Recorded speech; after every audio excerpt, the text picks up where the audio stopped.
have a confession. Because for a very long time, up until a certain age, I actually hated being a PK. Yes, I absolutely hated it. I hated it. And I know hate is a very strong word. I'm very intentional about what I say. I am saying exactly what I mean. Now, I want to be clear. For me, it had nothing to do with my parents. I absolutely love my parents. I adore them. We were raised in a very healthy, loving environment. It had nothing to do with them. I love my dad. If you know me, you know that I love my dad. I worship the ground he walked on. I just hated his job. Because the job of a pastor is to have to love the people and your family that a lot of the people you are loving can't stand. Like, as a PK, let's just be honest, I was able to hear more, see more, and know more than I ever wanted to. I knew too much. My parents are at home praying for the people that can't stand them, and I know for a fact they can't stand my parents. My parents are calling y'all's name out in prayer. I know women that were talking about my mother like a dog, and then I get to church and I see you hugging on her and you in her face telling her things that ain't true. Like, girl, a couple times I tried to warn my parents, and I ain't gonna lie, every single name, every single person I warned my parents about actually ended up showing their tail. I'm just gonna throw that out there. But at the end of the day, I would warn them, I would tell them they wouldn't change. They would be consistent. And I admire that about them. That's one thing I loved about my parents, is that they didn't change. They weren't fake. They were so genuine. They genuinely and authentically loved the people. It's just that the people didn't always, and not all of them, genuinely and authentically love all of us. So one of the things that got under my skin, and me and my daddy had it out a few times about this whole PK thing, trust me. But one of the things that bothered me is that after I would cry, he would let me cry, he'd let me vent, and then he'd tell me, but you still gotta love them. Excuse me? I'm sorry, sir. Are we talking about the one that just X, Y, and Z? Yes. Love them. Pray for them. When you get out of this car, when you get to that church and you get out that car, you better put a smile on your face. And I would just be like, what is wrong with this man? What is wrong with you? Like, so that's one of the things that bothered me.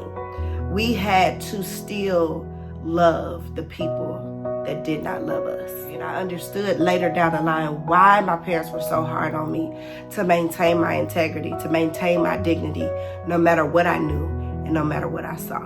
I remember one time I made my father cry. I made him cry. I thought he was angry at me. I later realized he was just hurt by what I said. But I actually said the words, I hate being your daughter. In the moment, I understand that those words pierced him in a way that he couldn't explain. But I wasn't saying that I didn't want to be related to him. I wasn't saying that I didn't want to be connected to him or be Jesse's daughter. I love Jesse. It was the pastor. It was being the pastor's daughter. What I was trying to articulate was that I could not stand being the pastor's kid. The spotlight is on me. Everybody's looking at me. They think I'm on a pedestal, but I didn't put myself there. You didn't even put me there. Mama and Daddy didn't put me on no pedestal. As a matter of fact, they checked me very frequently to let me know that I was not privileged, that I was not better than anybody else. These were daily conversations. They didn't put me on a pedestal. I didn't think I was better than anybody. The people put me on the pedestal. That's something else I didn't like about it. And one day, I told my father I hated being his daughter, and he cried. And I remember he actually put me out his car. He put me out the car and told me to walk the rest of the way to school. Let's talk about this pedestal, though, because, baby, y'all that PKs think no, we don't. And I ain't talking for all of us, but I would say for the majority of us and the ones that I know, we just wanted to be normal. We just wanted to be regular kids. We didn't ask for this. I did not ask for this. So what would be frustrating is that I don't want to say y'all, but like the people who put us in this spotlight. We weren't allowed to mess up. We weren't allowed to make mistakes. Oh my God, I got my first tattoo at 18. It was just like the pastor's daughter Jessica got a tattoo. The pastor's daughter got a baby out of wedlock. But your daughter did too. Like, what are we talking about? I had to sit in church every week while my belly got bigger as a teenager. You got to take your baby home and hide it for 9-10 months. Then come back and ask my daddy to dedicate your new grandbaby. But then you turned around and talked about me for doing what your daughter just did. Make it make sense. I went through a period of struggling with my sexuality. I'm not ashamed of that. I've told that story. I wasn't trying to hide anything. I was in the middle of a struggle. And y'all wanted to talk about me. But y'all didn't say anything when the same pastor allowed your nephews and your uncles and your brothers that play the tambourine to still be in the tenor section and play the organ. But y'all wanted to talk about my struggle. Make it make sense. And I ain't got nothing against the LGBTQ and the rest of the letters community. Nothing at all. I have friends that are in that lifestyle, plenty of them. That is not the point that I'm making. The point is, you put me on a pedestal as the preacher's kid. Y'all stop putting these PKs on these pedestals. We are all human. We all make mistakes. And then you want to say, but you are called to a higher standard. We all should be called to a higher standard. I'm not anointed because my daddy or my mom was anointed. I'm anointed because God called me. I'm anointed because God put his hands on me. I'm not called because he was called.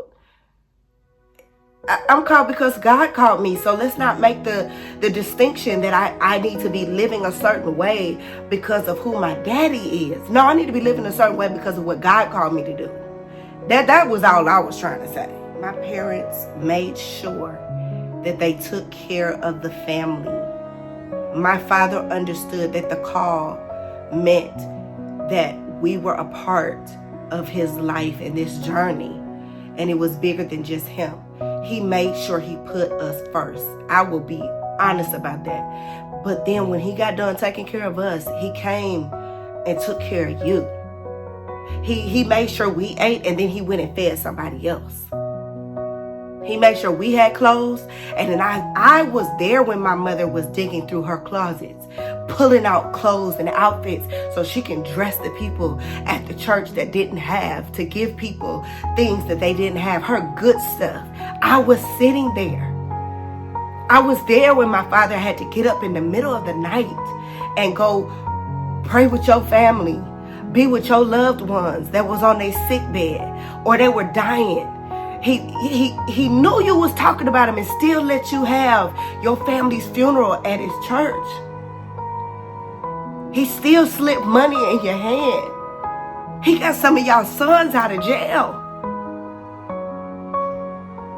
And when you got mad because he was honest or said something over the pulpit, you slip a letter under his door and you leave him high and dry. You don't even have the decency to have a conversation about the issue that you have with him. You slip a letter under his door and say, I'm leaving. This church ain't got no love. What you mean? He's been loving on you. He loved on you. He loved on your daughter like he loved me. He loved on your sons. Like, this is what PKs see. This is what we feel. This is what we experienced. All to be told, you better put a smile on your face when you get to that church and love those people still. At the end of the day, church folks need to just have grace and understand that PKs are people.